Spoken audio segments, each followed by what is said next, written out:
Today is Tuesday, September 5th, and this is the ADM Investor Services Weekly Market Kickoff. Please note that the views and opinions expressed here today are solely those of our guests and should not be construed as the views or opinions of ADM Investor Services or Archer Daniels Midland Company. Today's guests are Steve Freed, Vice President of Grain Research at ADMIS, and Alan Bush, ADMIS's Senior Financial Economist. Steve, last week was the annual Farm Progress Show in Decatur, Illinois. I know that you spent some time down there in the ADM tent. Two questions for you. What were the farmers asking you, and anything new from ADM? Well, the number one question that farmers ask is, will corn ever rally? So you kind of felt like they have a lot of corn to sell, whether it's last year's crop that they're still holding on to, or next year's crop that's about ready to be harvested. I think they were gloomy. The mood was down because prices are down, and there was some feeling that maybe the crop might be a little smaller than what the USDA said in August. And as far as anything new with ADM, they have a new website, FarmView, and they'll be offering that to producers to go in and get market intelligence, get quotes, see their statements, and also risk management. We've seen a bounce in the grains from last week's low. Why? And can this be sustained, or do you think it'll be short-lived? It's interesting that it's the anniversary of last year's low in grain prices, but I think, first of all, the farmers aren't selling, whether it's here or South America. And because of that, especially in South America, China's starting to buy beans from us that we weren't expecting to sell to them. And then again, we go back to this talk that the crop is smaller than what the USDA said in August. It may not be until January until we find out that it's smaller based on the USDA numbers, but the farmers feel that it is smaller. And then also there might be a little bit of movement of money out of equities into commodities because of the tension between US and North Korea. Speaking of the USDA, next week on September 12th, the USDA will update the 2017 corn and soybean crop production numbers. What is the trade looking for, and what do you think the USDA will say? It's interesting that I don't think there's a lot of change expected in the soybean. They expect a little bit lower corn yield, which would lower the 17-18 corn carryout, both here and the United and globally. And also they expect the wheat carryout to be dropped a little bit. Again, it's not a game changer, but it could be supportive to prices if they actually do that. Steve, you mentioned the tensions continuing between the U.S. and North Korea and the impact of money flow.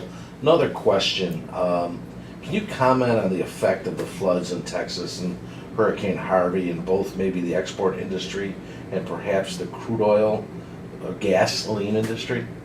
As far as Harvey is concerned, I think it was a personal property and personal impact more than it was on crops.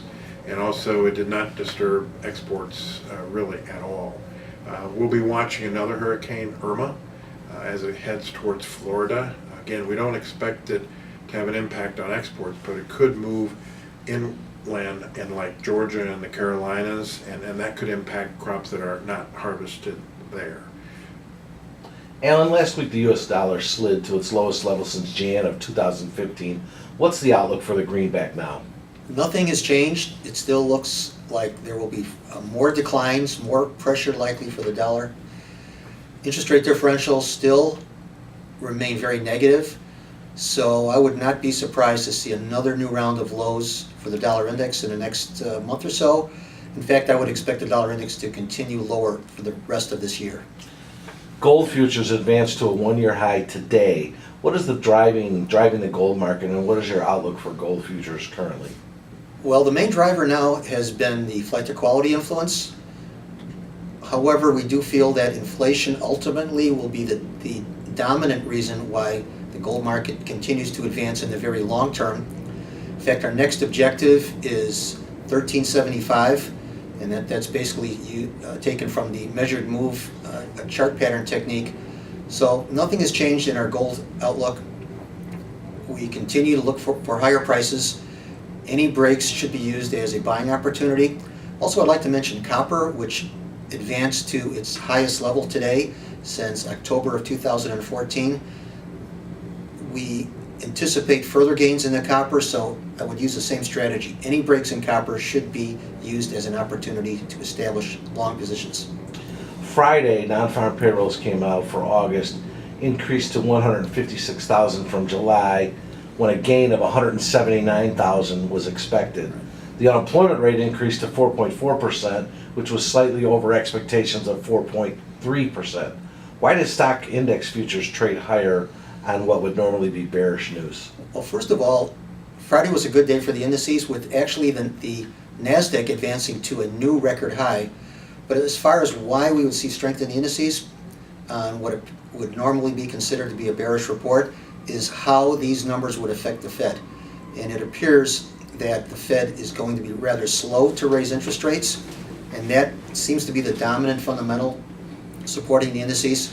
So even though we're a little bit lower today in all of the stock index futures, I would expect somewhat of a recovery today. In longer term, nothing has changed. I think within the next couple of months we'll see new historical highs, not just in the NASDAQ, but within all of the major stock index futures. Now, let me ask you a little bit about Harvey and a disaster of this proportion. Obviously, a major effect on insurance companies. They're talking, $100 billion in damages down there. What is the impact of a disaster like Harvey and the floods in Texas to the entire U.S. economy?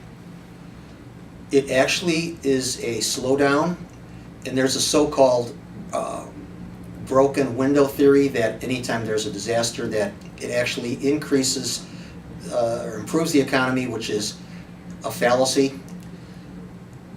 This could have somewhat of an adverse impact on GDP, but I think that we'll still be somewhere close to the 3% growth level in the third quarter.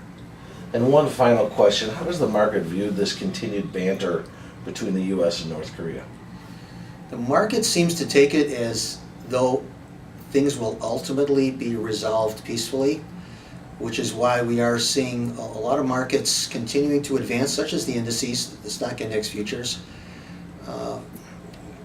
The other markets that we're looking at, such as the dry freight index, continues to work higher. Industrial commodities are advancing. So even though there are a lot of headlines, I think that we will see a positive outcome to the situation.